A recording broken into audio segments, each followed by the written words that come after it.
We live? We are live. Ladies and gentlemen, welcome to episode 17 of the Dray Junkies. We have another rip-roaring episode today of Dirty Dre's Dirty Jobs, and as you can see, he is live from the truck, and don't you worry your little minds. He's not driving. That would be very, very unsafe. But we got Mr. Pedro Potato in the house with us today. We're just getting ready for the lounge's birthday party. We got Bobby McGee coming on the lounge today, and if I'm going to be doing two shows today, so is my wonderful co-host Pedro Potato from the Logistics Lounge. So, everybody, welcome to the show once again, and be sure to kick back, relax, kick some cans, get ready to crush some cans. This is the Dray Junkies.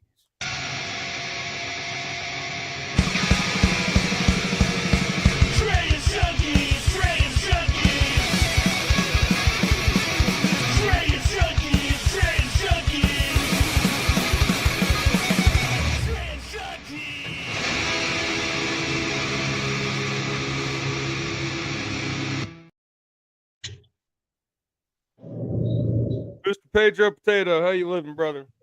It's not a good question today, man. We're gonna get it out of the way so you have a better answer on the lounge later.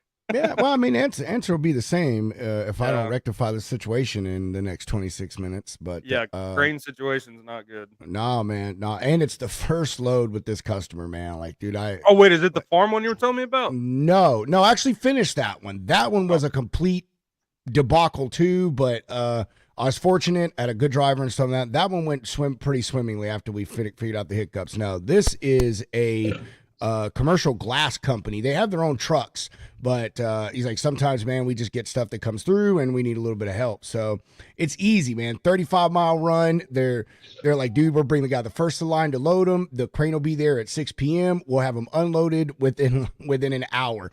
Dude booked the load.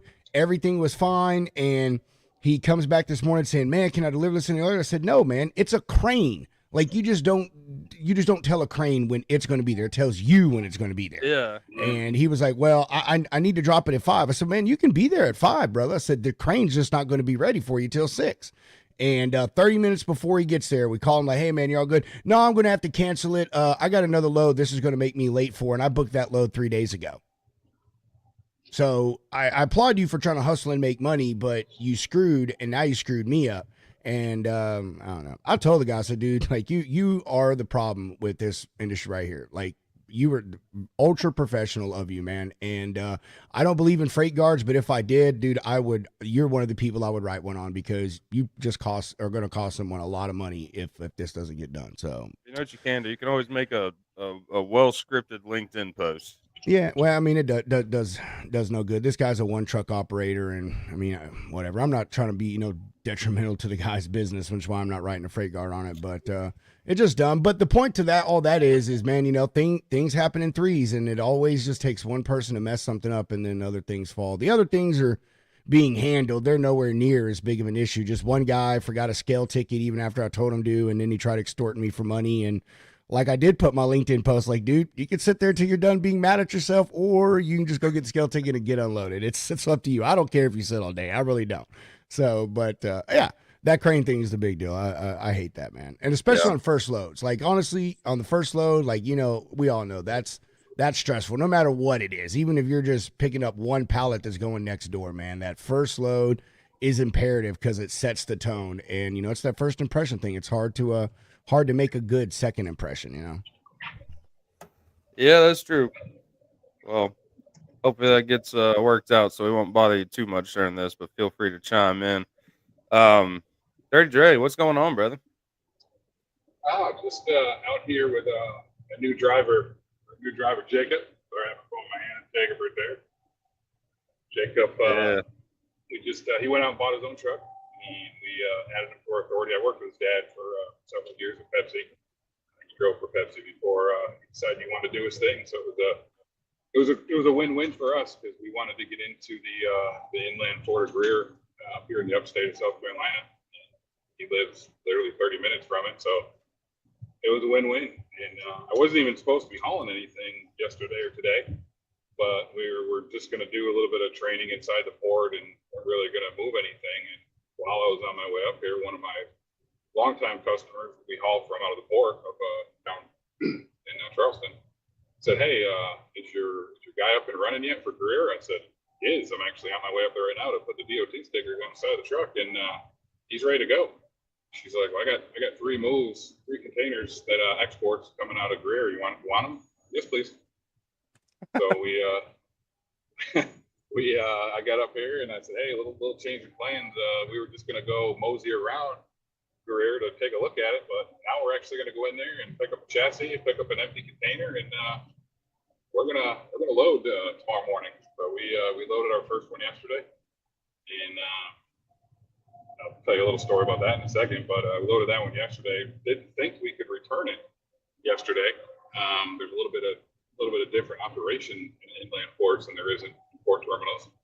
So we just brought it back to the yard, and this morning we went and dropped it off, and picked up the second empty. Went and loaded that one already, and now we're on our way back to Greer. Hopefully we'll go back to Greer in time for me to turn the camera around and do a little bit of operational video inside Greer. But yeah, we're on our way back. We got a container behind us right now.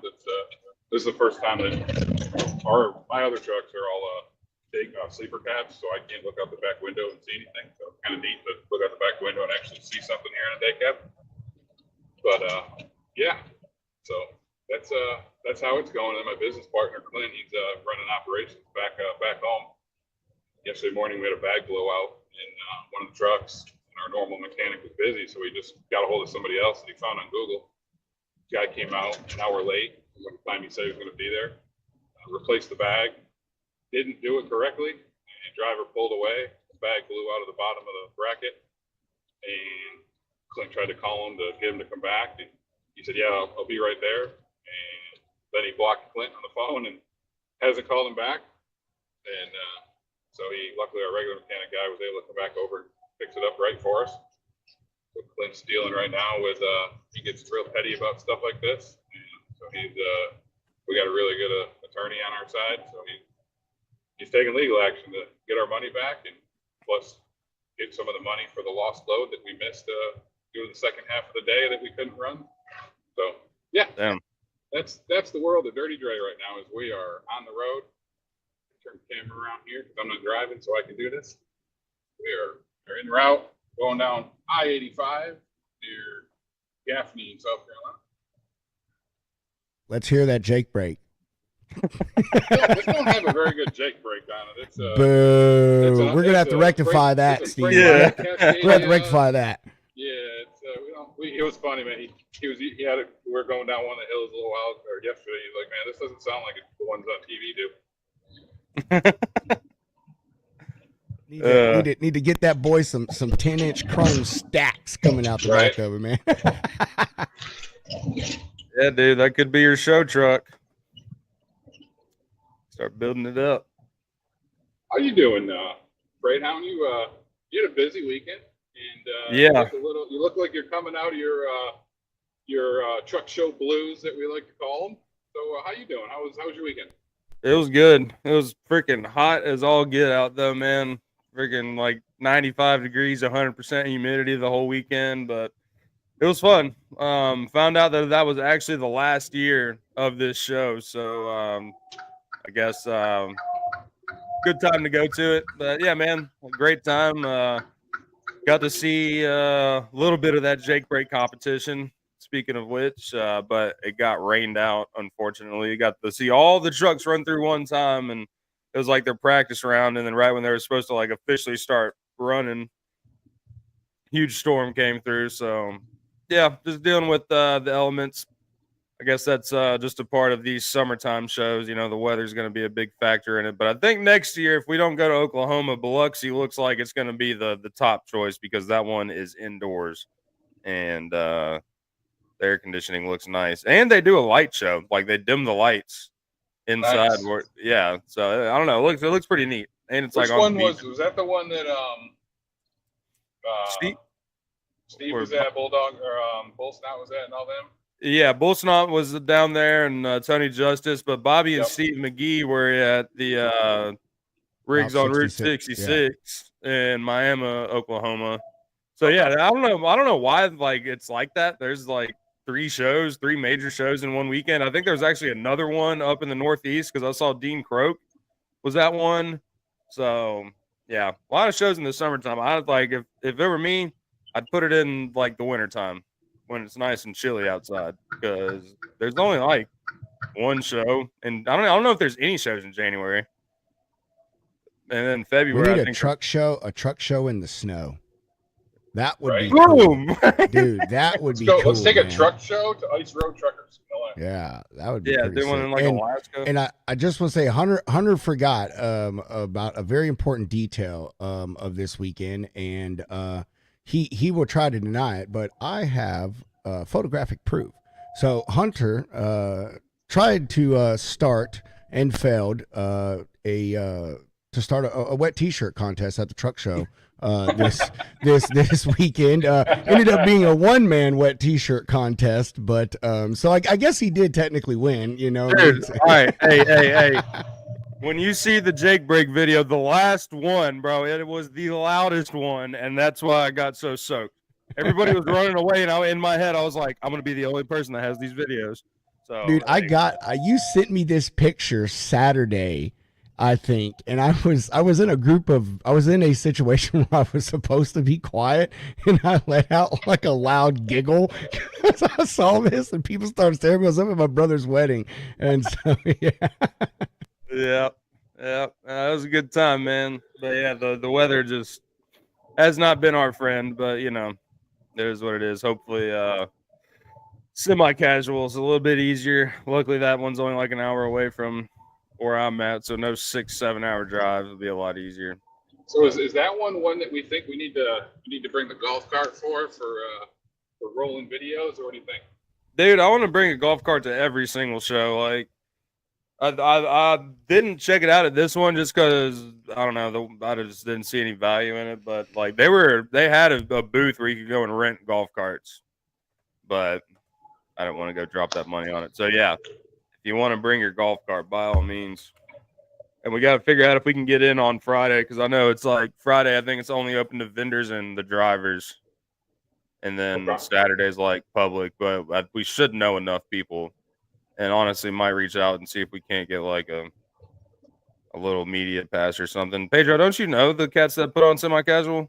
Have you talked to them? I mean, I wouldn't say I know them. I got their phone number and stuff. They probably wouldn't remember. I don't think I've talked to them in like 10 months, but it's Tommy.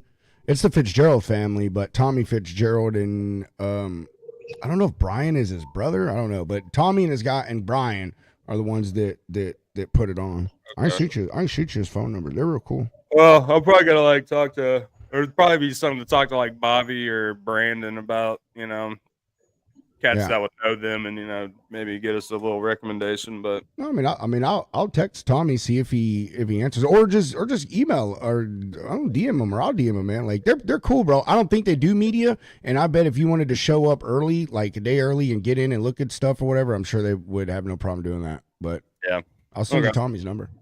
Hunter, speaking of Bobby, what's going on in the news? Oh, all right. Let's see. Let me pull up share screen. All right. On the news, obviously, you know, we're here at truckandnewshub.com. Let's see. Industry news. Go over here to Dray's news. It's a good tab. It's one of my favorite tabs. Yeah, I actually looked at this one today. We're going to talk about the growth of the Georgia Ports Authority trade in 2025. This one's from Container News Hub or container-news.com. So, the Georgia Ports Authority reports growth in container trade for 2025. The Georgia Ports Authority concluded fiscal year 2025 with a total of 5.7 million TEUs moved and an increase of 8.6% or 450,000 TEUs compared to the previous fiscal year. This marks the Port of Savannah's second busiest year on record, underscoring the ongoing strength and resilience of Georgia's logistics sector. Notably, the Port of Savannah has handled 5.76 million TEUs during the pandemic-driven peak fiscal year 2022. The current year's strong performance highlights Georgia's continued momentum in container trade despite shifting global trade patterns. GPA president and CEO Griff Lynch stated that Georgia Ports continues to grow U.S. East Coast market share, and with shifting trade dynamics in Asia and India, the outlook for future remains promising. Now, over the fiscal year to date, 2025 period, Savannah's container volumes have grown at a 4.5 compound annual growth rate since 2016, compared to a 2.7% what is this? What would this say? Container average growth rate. I'm CAGR. That's what I'm guessing it means. Broader U.S. container port market demonstrating Georgia's outperformance in a competitive national landscape. In June 2025 alone, the Port of Savannah handled 400,000 TEUs over the course of the fiscal year. Georgia Port Authority averaged more than 475,000 TEUs per month, with March, April, and May exceeding 500,000 TEUs. That's a lot. The Port of Brunswick processed 775,000 units in 2025, on par with the previous year's record-setting performance in 2024. Despite global market fluctuations, Brunswick continues to demonstrate stability and resilience. Now, to continue the future growth, Georgia Port Authority is set to begin construction this year on berth 4 on the Colonel's Island. This $100 million investment will expand capacity, meeting rising demand, and is expected to be operational by 2027. Boom shakalaka, man. That just goes to show, like, what we've been talking about. The East Coast is just absolutely ramping up. I mean, those are some incredible numbers for the Port of Savannah. I mean, and dude, just going back to what we've talked about before, COVID, like, is like the best thing to happen for these ports. With all the congestion that was happening on the West Coast, these guys took advantage of it. And now building a 4th berth out there, like, wow. Well, and if you look at it's up here is if you actually look at Charleston, the Hugh Leatherman port actually bought a military base, an old military base right next to it that already had a train rail that came into it. So now trains right now go into the normal CSX Norfolk Southern track, and drivers have to go over there, pick them up from there, and bring them into the port. Well, now they're going to expand the amount of movements that are going directly up to these inland ports, and it's literally going to be connected right to Hugh Leatherman. So trains are going to be able to come in. They're going to be able to unload the containers from the train, and then literally just bring them right over to, and with the yard dogs, be able to bring them right over to the vessels and do it right from there. So that's going to expand huge growth coming out of Charleston as well. That's going to reduce some of the congestion on the roadways right around the port right there. It's going to allow them to go straight out to the inlands and then use those inland ports to get more customers. So that's why I was pumped about the opportunity to be able to expand and go up into this area.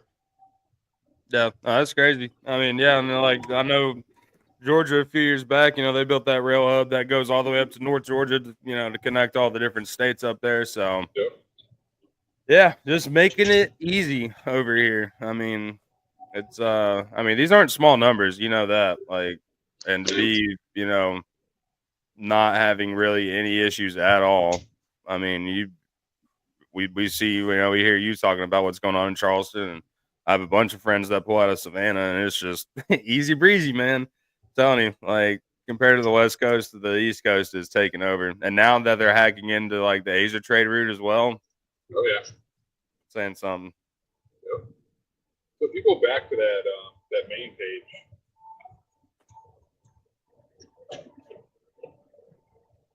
appreciate it. So Truck News Hub, right? We have a spot here available. This thing gets about 100,000 event clicks over every 30 to 45 days. So if anybody's looking to advertise their business where they get a ton of visibility, there's also the morning email that goes out every day. Click on that link right there, and it'll take you over to the contact page. We can have a conversation. Yep, there you go. There's a bunch of different sponsorship, partnership plans on there, all from presenting sponsor all the way down to series of runs, You get gold and silver. Lots of opportunities down there if anybody wants to help us out and be a part of it. But the reason I mentioned, speaking of Bobby McGee, and you brought it over to Trucking News Hub, if you actually click on the trucker stories, there you go. So Bobby is awesome. And her and I had a conversation. We actually, when we were at Matt's, Hunter and Rob actually introduced me to Bobby and Steve. It was two fantastic people. When we were actually at Large Cars and Guitars, Bobby and I started having a conversation, and she started talking about how she wanted to tell stories about truckers, but ones left behind, meaning the wives and the kids left at home while the drivers were on the road, for weeks, months, years at a time, or however long they were gone. So her and I talked, and we created. She has her own blog called. She'll talk about it, I'm sure, tonight on the show. But she has her own blog called Hard Shell Life that you can see. You can connect with her on LinkedIn, Instagram, and Facebook. She also has a Mile Marker, which is where she writes her posts out of that actually link over to trucker stories. So the stories that she has on there right now are amazing. She has a really knack for making you feel like you're sitting right there at that table in her kitchen, listening to her tell the story. So check it out. Please check it out. Please support her. Follow her on all of her social media outlets. She does a really great job. But I'll throw it out there too. If there's anybody else out there that loves to tell stories, right, from a different angle, maybe you are the truck driver that on the open road you want to be able to share stories or tell stories. Hit us up. We got room on here to add your profiles as well. Share the space with Bobby, and there's a lot of stuff you can sit there and look at on Facebook and Instagram, on videos and on TikTok and all this stuff. But some people still like to read. And that's what this platform is all about. Anything from the news itself, the trucker stories. When you get into truck pics, it's got pictures of trucks, but it usually has stories behind, the truck itself, where it's from, maybe the show that it was at. So that's all I got on Trucking News Hub. I appreciate you bringing that up. Oh yeah, today, Mr. Greyhound. Yeah. I'll be sure to go to truckingnewshub.com. Trucking News made easy, right at your fingertips. Bam, bam. So before we get into talking more about the port and containers, like what the show's about, we can start off with a quick little sponsor break, because we'll talk about the Pro Driver pigtail wedge, because I actually need, and I just told Jacob to go on and order him some wedges for this truck, because this truck actually needs a couple pigtail wedges. The wires are fine, nothing's flickering right now, but you never know what's going to happen. Be safe and sorry. So he's going to go ahead and use that Junkies code to get his 10% off, and go ahead and order his pigtail wedges as well. So I know you love. You've talked to Robert several times, and it's just an awesome product. I don't know if you want to play that video, but pigtail wedge is a phenomenal product to stop the flickering lights. So order your wedges today. Junkies. You climb up here, you plug in your electrical cord, and I use the pigtail wedge. Ties in to one of the pull holes so you don't lose it. It's always there. And after you plug in the pigtail, you plug in the wedge, just like that. Fixes flickering trailer lights on most trailers. You can find us at prodriverproject.com or store2.prodriverproject.com. Boom. Or you could go over to truckingnewshub.com, go to local services or logistics services, and you can find them on there and click it and go right to their site and order. All right. Well, what you got going on there, Steve? Tell us about the ports today. Yeah, so first of all, I'll tell you that I absolutely love inland ports. This particular one in Greer, South Carolina, is actually open 24/7. So you can get in and out of here all day long. It is great. So like normally when we go into Wando opens at 5 a.m.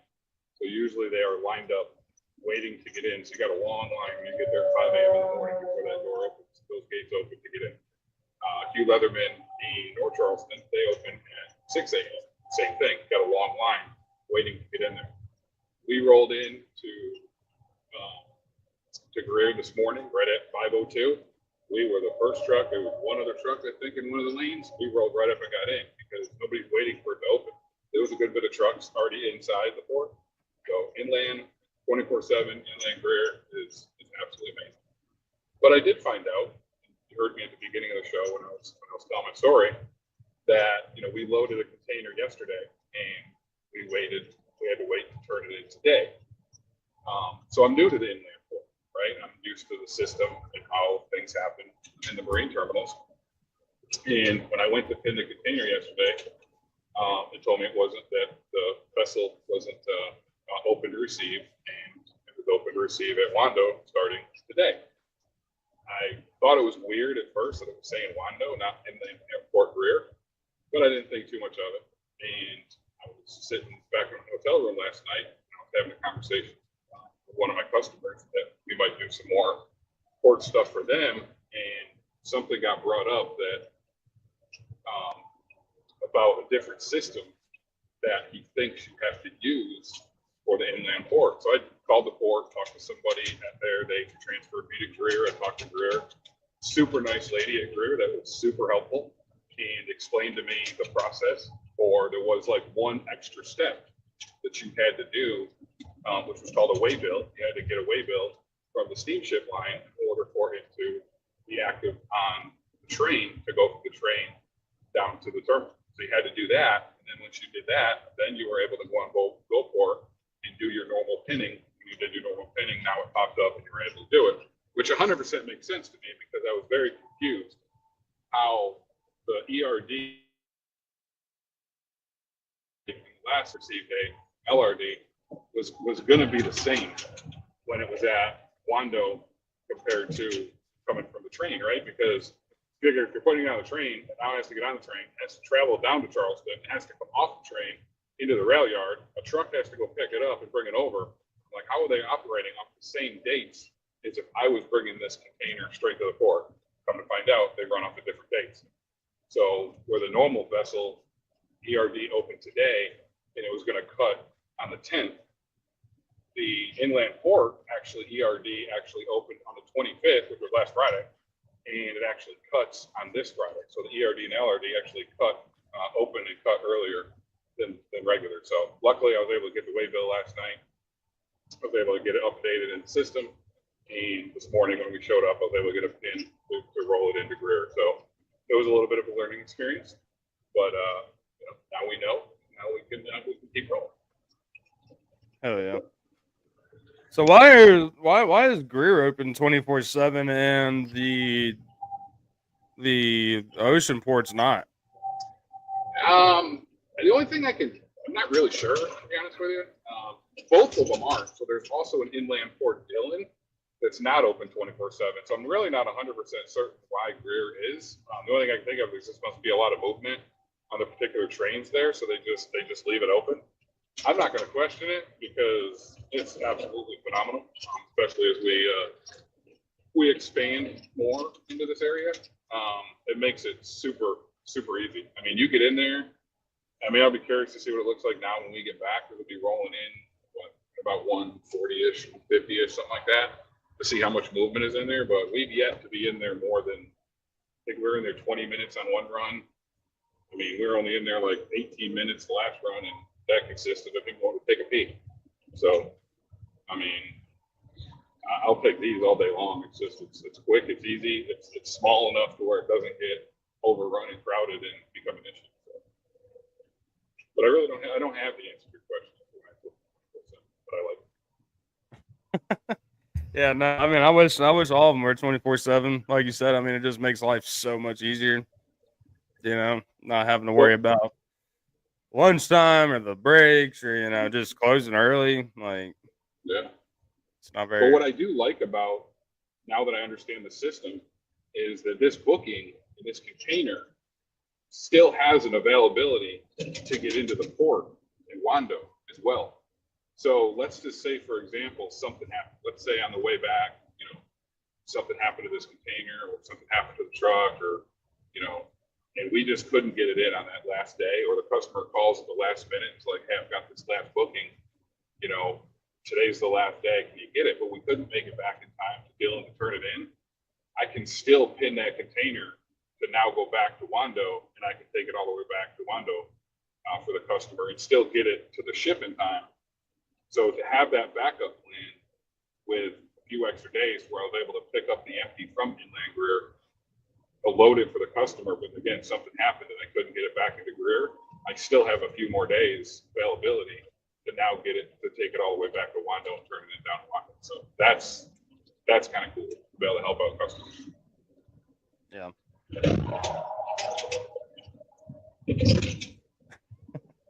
On a bumpy road out there.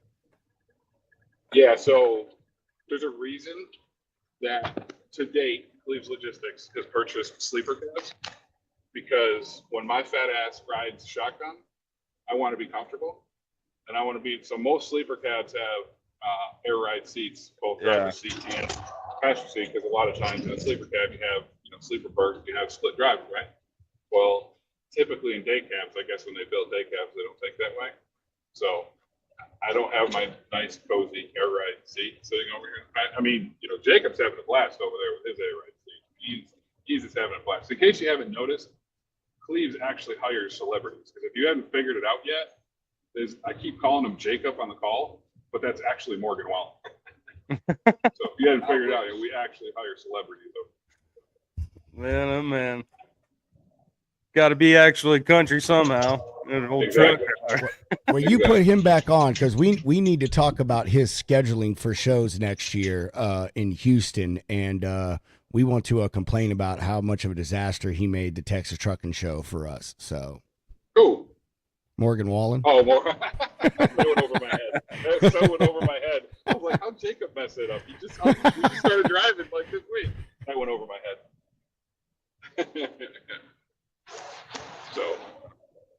So what's going on with you, hey Joe?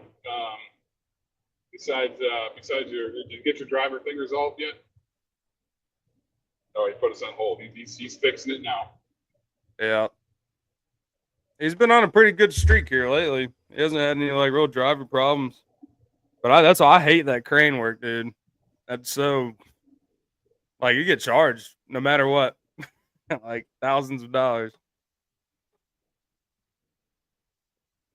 Yeah, that's no joke. I mean, we had a customer that we had to hire a crane for because it was a damaged container, and once it's damaged to a certain point, at that point it can't go on it can't go on a chassis. It has to go on a flatbed and be chained. And when it gets to the customer, a flatbed is not going to dock, be able to pull up to a dock to be able to open the doors and unload it.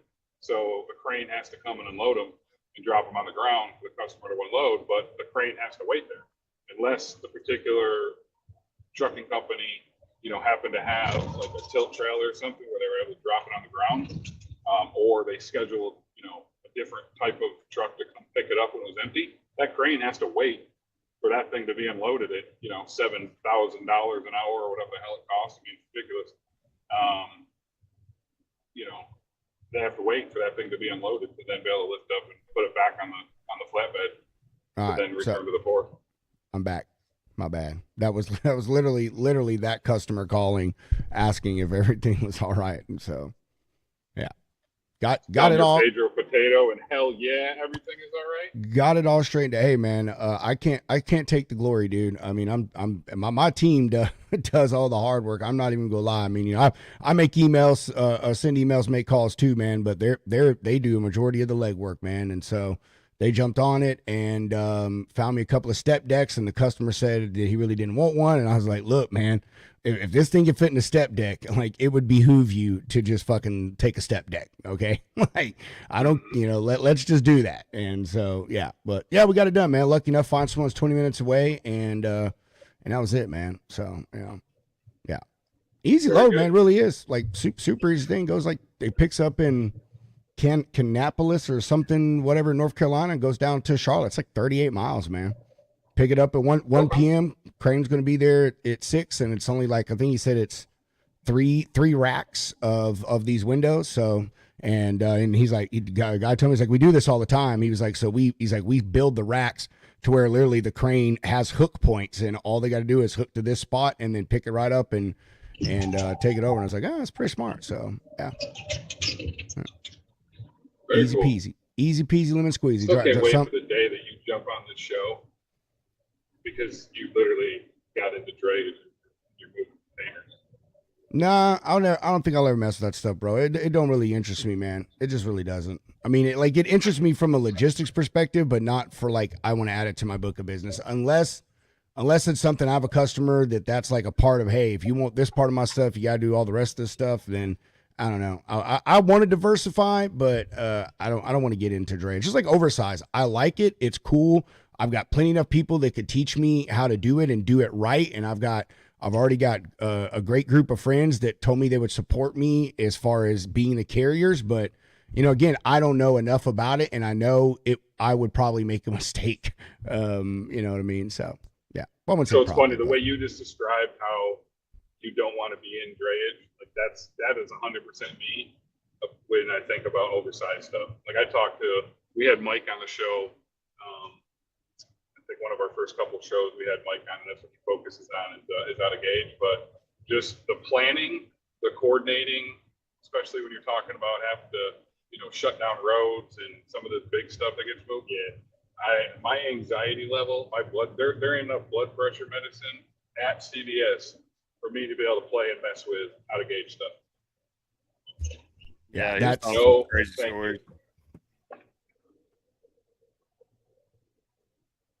Sorry, I'm sending an update, but yeah, I've had some opportunities for the oversized stuff. So, I just, I don't even know how to like rate the stuff, man. You know what I mean? Like I have people that, will help me rate it and everything. But, again, dude, it's just a lot for me to want to take on and try to learn amongst the other things that I'm trying to, bring into my book of business and stuff. So, and I feel that things like that, man, like if you're doing oversized, overdimensional or drayage, that needs to be the primary focus of your business and not the secondary, because there's a lot more that goes into that, i.e., chassis bookings, port bookings, making, all of the little things that go into that stuff, that you were just talking about here earlier, Steve. And same thing with oversize, I mean, it's making sure the dimensions, checking every single state, what do you need for that? What permits, pilot car, pole car, blah, blah, blah, blah, blah, blah, blah, blah, blah, blah, blah.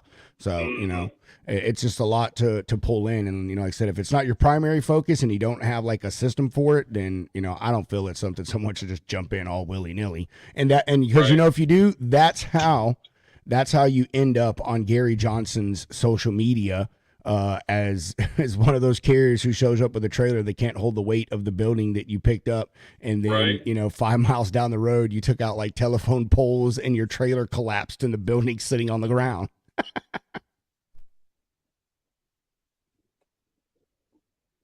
I just had number one, this is another reason why I love day cabs with windows.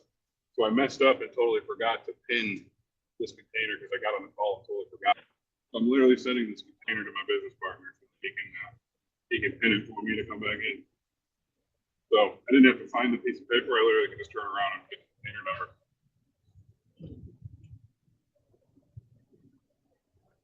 Are you using a separate camera, Steve? Yeah, so I'm using my iPad. Oh, okay. I saw it doing like that zoom in, zoom out thing. I got my phone in my hand, and I'm using my iPad because I figured that would be a little bit better than. Because if I'm holding my phone in my hand, I'd be all over the place like I was focusing. Oh yeah. The iPad does this autofocus. Hey! Oh man. Let's hope no one in the audience just took some psychedelics 30 minutes ago. Yeah. Right? Watch me whip. Watch me You better watch out. Old Jacob over there gonna whip you right out that truck. You start doing dances. Jacob's gonna be like, "Get the hell out of my damn truck." I don't care if it's got your name on the door or not. Get the hell out of my truck. I'm like, Steve, can you go back to the back of the trailer and make sure that blinker's working for me? Yeah. Can you jump back there and check those pins for me real quick? I'll wait right here. I promise. I ain't going nowhere.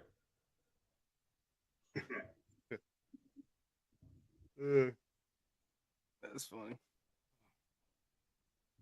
Well, what else is going on?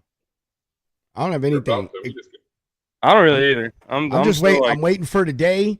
Oh, Bobby McGee, man, I'm telling you. yeah, it's gonna be a good show. If we make it through this show, we can make it through anything. I feel like it's gonna be a long show.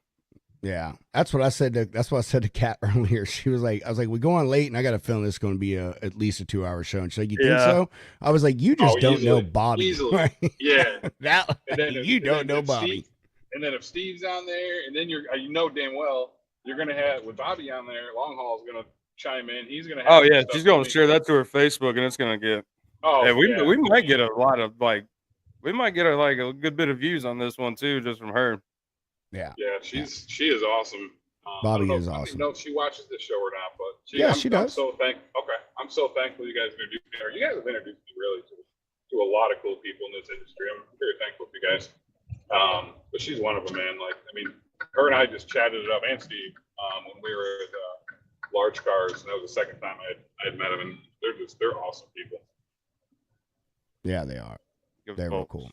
I like them, man. So waiting on that, and then to touch on it again, man, I cannot believe Hunter. I'm going to say it because not everyone's obviously watching, so they're not going to remember this. But I made a post for tomorrow, and I went and looked at some. I don't know if analytics are the right words, but I just went and looked at numbers, dude. It has been. Here's the crazy thing. Our first show was Wednesday, August 2nd. So literally 2 years to the day are we going to do our birthday show. So 760 days, we've done over 300 or almost 300 shows on just our network, like between or just on the lounge, not including all the other shows that we've been on. We've gone to at least 15 different truck shows, and still going, dude. 15 shows.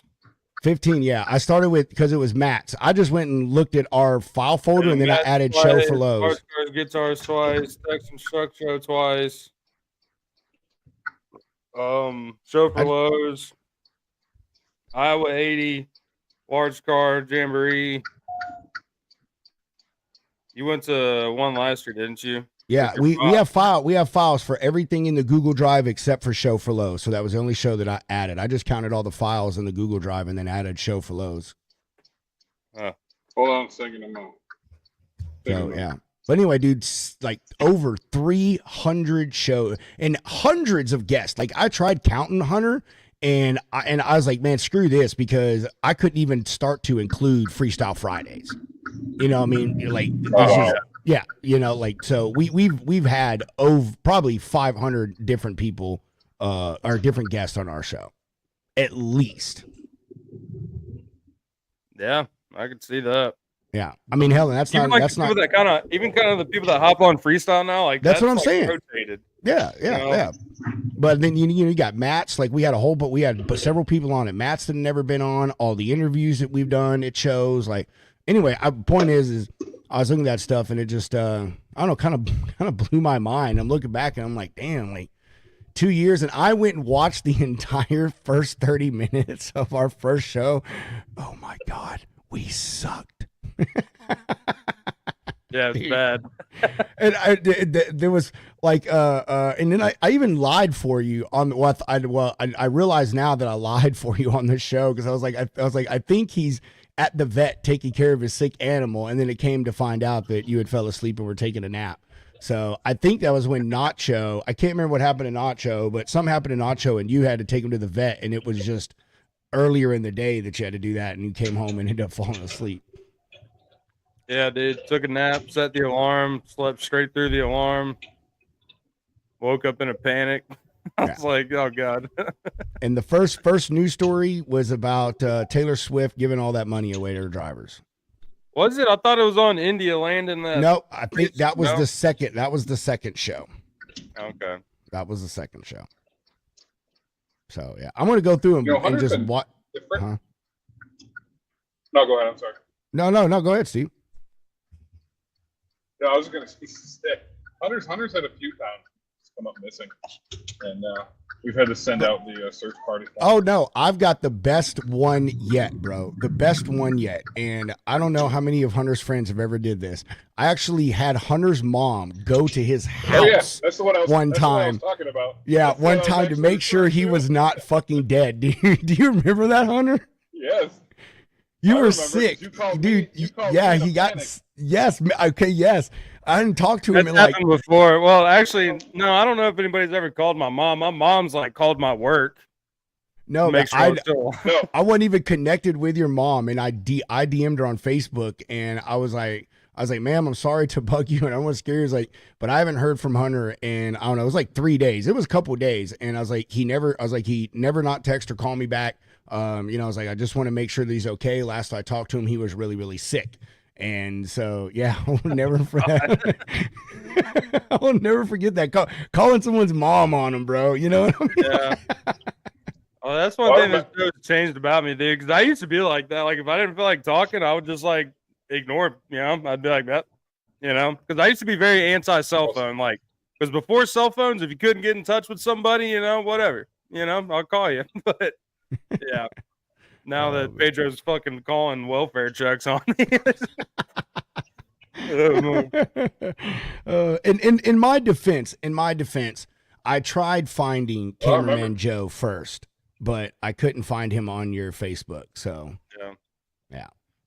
But I'll never forget that, dude. That was so crazy, man. Oh, I remember that. I remember that phone call. You called me like, this is gonna sound weird. If you talk to Hunter, I'm like, nah, I talked to him a couple days, and you're like, yeah, I usually talk to him like 4 or 5 times a day, but I haven't talked to him in like 3 days, and I'm worried. Yeah, that's you were a good friend that was panicking. Hey, I was panicking, man. I just had all the love for you, pray down. Was panicking, bro. Hey, if I'm used to not talking to you, but once a week or whatever, that's cool. And I will go a month. I could give it a month. If I talk to you once a week, I can give it 3 to 4 weeks before I'm like, man, I wonder if this person's dead. And then before I start, sending out alerts or whatever. But so yeah, just worry about people. Yeah, back in those busy days, we were freaking talking like all the time. Yeah, dude, we're doing 3 shows a week. I had even forgot about that, Hunter. Oh my God, 3 damn shows a week. We are gonna make it in the port before the show's over. Nice. Are you gonna hide your camera? I'm just sitting here holding the iPad in my hand. Oh, okay. Yeah, I thought you were playing freaking Candy Crush or something. Yeah. Like, listen, I'm ordering DoorDash. Yeah. So it'll be here when we leave. There's the chassis yards for the port. All right. Let me see if I can put you up on the big screen. Nope.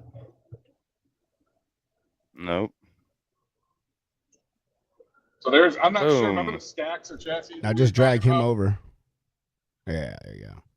We don't know if some of those are still the ones affected by the tariffs or not. There's stacks of chassis over there. They're affected by the tariffs? I don't know if these are the ones that are. I don't think the ones that were affected by the tariffs. Remember when what's his name was on, and we were talking about all the chassis that come in that were affected. Oh yeah, I think it was Andrew. Yeah, I don't think these. I don't think it was these up here. And they didn't make it. They didn't make it this far. The other thing that's strange about this port is when you go into Wando or those marine terminals, it's like Fort Knox. You got to show your TWIC card. You got to give your birth certificate for your 3 kids. Like, security is kind of tight. Up here, in the 3 times we've been in here, security hasn't checked our TWIC cards, hasn't checked anybody's license, and literally just gives us a thumbs up. Interesting. So, someone's getting fired today.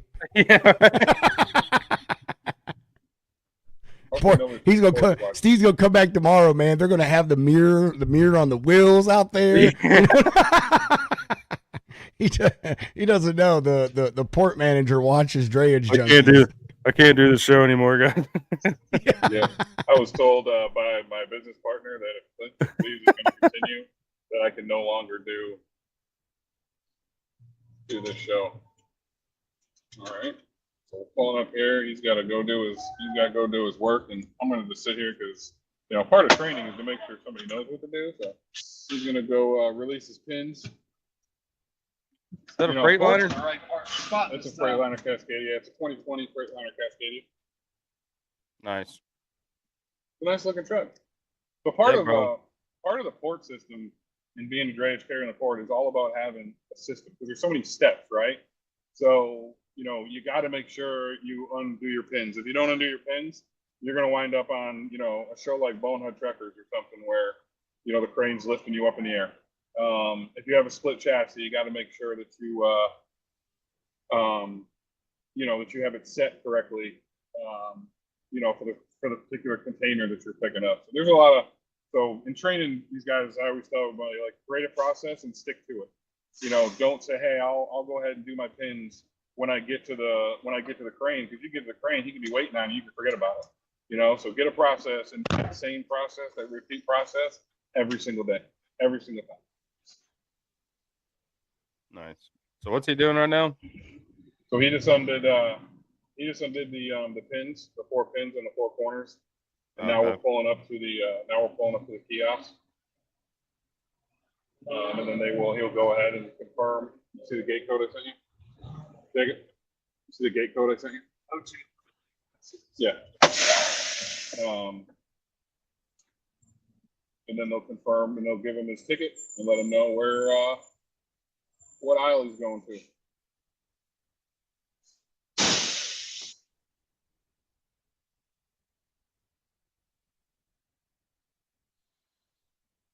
Heck yeah. All right, and if you stay tuned to the end of the show, you can watch Steve parkour across the top of all of those containers as our exiting video. Nope.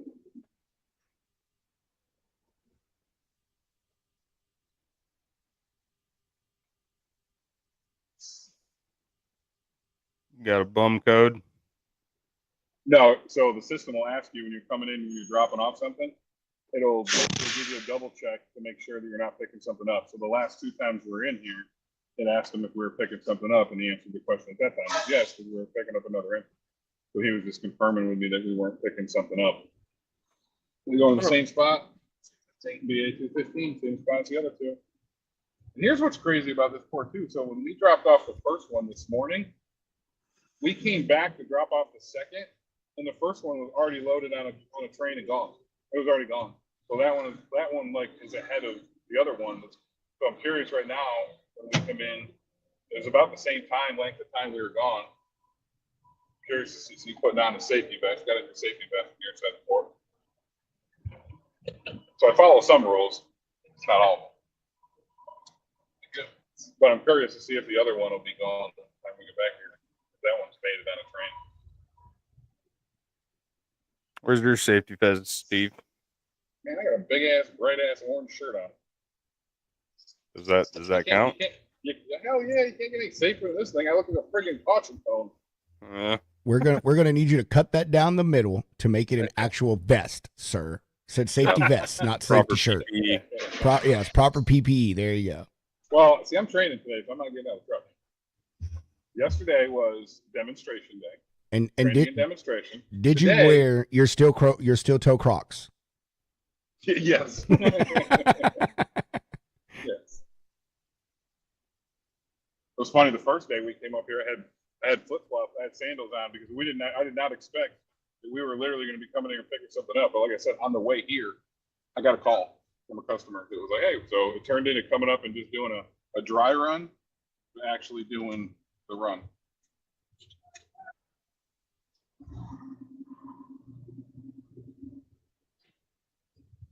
I feel like we're like hiding in like the floorboard. Hey, Pedro, get out of there. like, just, we're like a little kid just hiding. Nope, still there. Yeah, to do your thing. You do it here, you gotta go down. Ooh. Getting close to that wall. Oh. Yeah. No, I don't think you're gonna make it. Going down further. So he's coming to you, you're not gonna make it up. So go down a little further and do your turn. Training day, ladies and gentlemen. Training day. Wah, wah, wah. Well, normally the last 2 times he did his U-turn right here, but the crane hadn't already started moving. But as soon as he, yeah, just cut it right there. As soon as he started doing it this time, but he wouldn't have been able to straighten out in time to get underneath the crane. Look at that over there, Steve. Come on, get some of that good footage right there. Get some of that good footage. Yeah. All right. There we go. Ooh. That's actually a pretty nice little KW there. Got him a visor and a chrome bumper.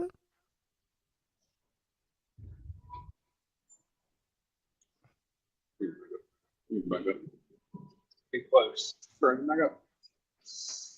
Come the other way. You go. You're good. You're good. You're good.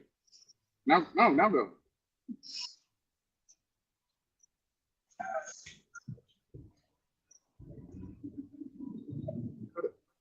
Nice.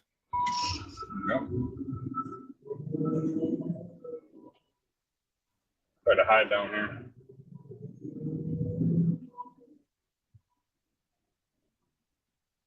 You waiting for us? The what? Hey, can you guys not share this on Facebook? I don't want anybody knowing. Yeah, it's actually not on Facebook. I'm just kidding. I'm just joking. You're gonna have to turn it around, Steve, so we can see it get picked up. Dang, look at that. Dude's already rolling out.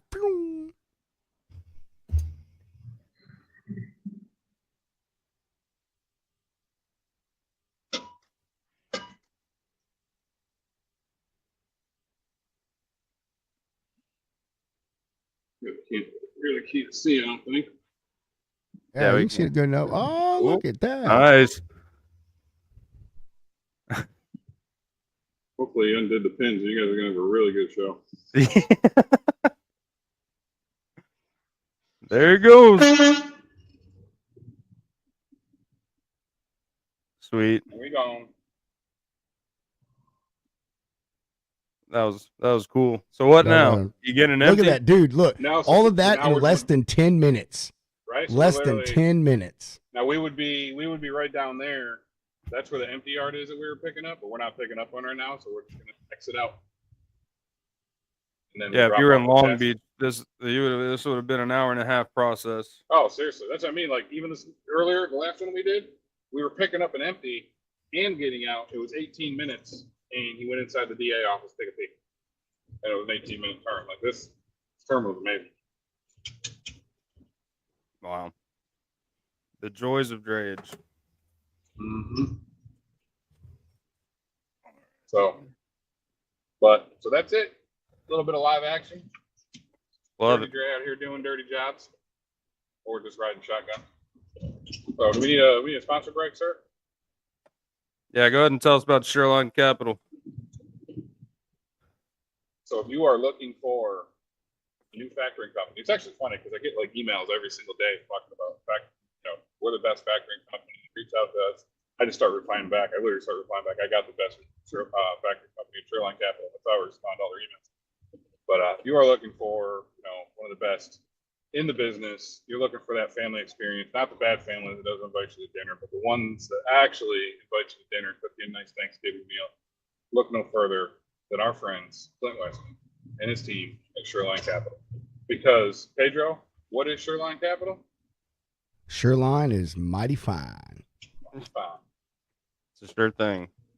But yes, sir. All right. Well, be sure to tune in later today for the Logistics Lounge for anybody watching. If you're just now tuning in, go back, watch the rest of the show. We actually do have a show set up next week for the Drayage Junkies. Carolyn Homs with Rapid Link Repairs.